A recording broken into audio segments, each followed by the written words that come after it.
बालेश्वर फकीर मोहन छात्री सौम्याश्री विशी शेष बहु संघर्ष पर बंची पारे ना शेष निश्वास त्याग करदे सबुठी न्याय गुहारी कले हेले समस्ते जिते प्रतारणा कले कहीं न्याय प्रदान कले बाध्य होई निज जीवन को सारिदे।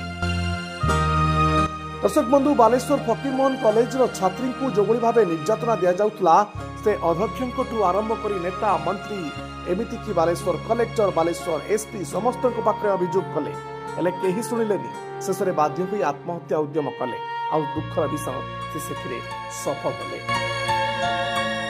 तबे दीर्घ 3 दिन धरी जीवन सह संघर्ष कर शेष में आखि बुझी भुवनेश्वर एम्स रे बर्न यूनिट से 24 घंटा निरीक्षण थे हेले बहु प्रचेषा पर डाक्तर तांको बंचाई पारि नथिले किंतु हाथ में मृत्यु पर राजनीति जोर धरी हठात कहीं पोस्टमार्टम राति अधिया है बोली प्रश्न करिसेंती विरोधी। तेज आसतु देखा रिपोर्ट। बालेश्वर फकीर मोहन स्वयंशासित महाविद्यालय अध्यापकों द्वारा यौन निर्यातनार शिकार होई आत्माहुति देइथिबा छात्री 3 दिन मृत्यु सह संग्राम करी जीवन युद्ध में हारी जाइछन्ति। तांको शरीर 95% पोड़ी जाइथिबारु संकटापन्न अवस्था एम्स रे भर्ती करा जाइथिबा तांको बर्न यूनिट आईसीयू भेंटिलेटर रे रखा जिबा सह एक स्वतंत्र डाक्तरी टीम चिकित्सा चलाइथिले। एपरिक दिल्ली एम्स रो विशेषज्ञ डाक्तरंक सह जोगाजोग करी तांकर चिकित्सा करा जाउथला। सबु चेष्टा सत्वे तांको बंचा जाई पारिला नाही बोली डाक्तरी टीम सूचना दैछन्ति। पीड़िता मृत्यु खबर जना पड़ा पर एम्स परिसर में हठात भिड़ देखा मिलता। विभिन्न दल और संगठन नेता और कर्मी मैंने सेठारे पहुंची विक्षोभ प्रदर्शन कर सरकार विरुद्ध में नाराबाजी देते। तेणु आईन श्रृंखला परिस्थिति को देखी राति ही व्यवच्छेद कर निष्पत्ति निगला भुवनेश्वर डीसीपी जगनमोहन मीना कहते। मृतदेह को एम्स परिसर में शव व्यवच्छेद गृह को पछपट गेट दे बेले केतेक छात्रगोष्ठी यह विरोध करते। एपरिक कांग्रेस कर्मी माने शव व्यवच्छेद गृह आगे धारणा बसी रही देखा मिलता। तबे सूचना अनुसार महाविद्यालय शिक्षा विभाग मुख्य समीर साहू द्वारा प्राय 6 मास धरी पीड़िता छात्री शारीरिक और मानसिक निर्यातना पाई आसुथिले।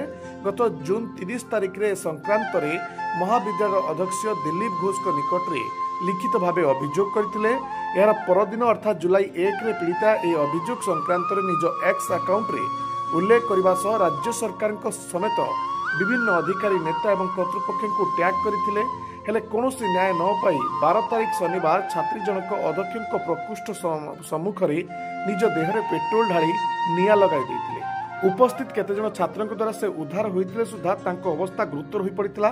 तांको बालेश्वर जिला मुख्य चिकित्सालय प्राथमिक चिकित्सा पर अपराह्न भुवनेश्वर एम्स को स्थानांतर करा जायतिला। शरीर प्राय 95% पोड़ी जाइतिबारु तांको AIIMS burn unit ICU ventilator रे रखा जाय चिकित्सा करा जाउतला। एपरिक दिल्ली एम्स डाक्तरी दल सहायतार एठाकर एक स्वतंत्र टीम तांको 24 घंटिया निरीक्षण रखी चिकित्सा चलाइथिले किंतु समस्त प्रचेष्टा सत्वे पीड़िता सोमवार राति रे आखि बुझिछन्ति। व्यवच्छेद हेबा परे मृतदेह को बालेश्वर जिला भोगराई स्थित बासभवन को निया जाइथिबार खबर मध्य सामना को आसुछि।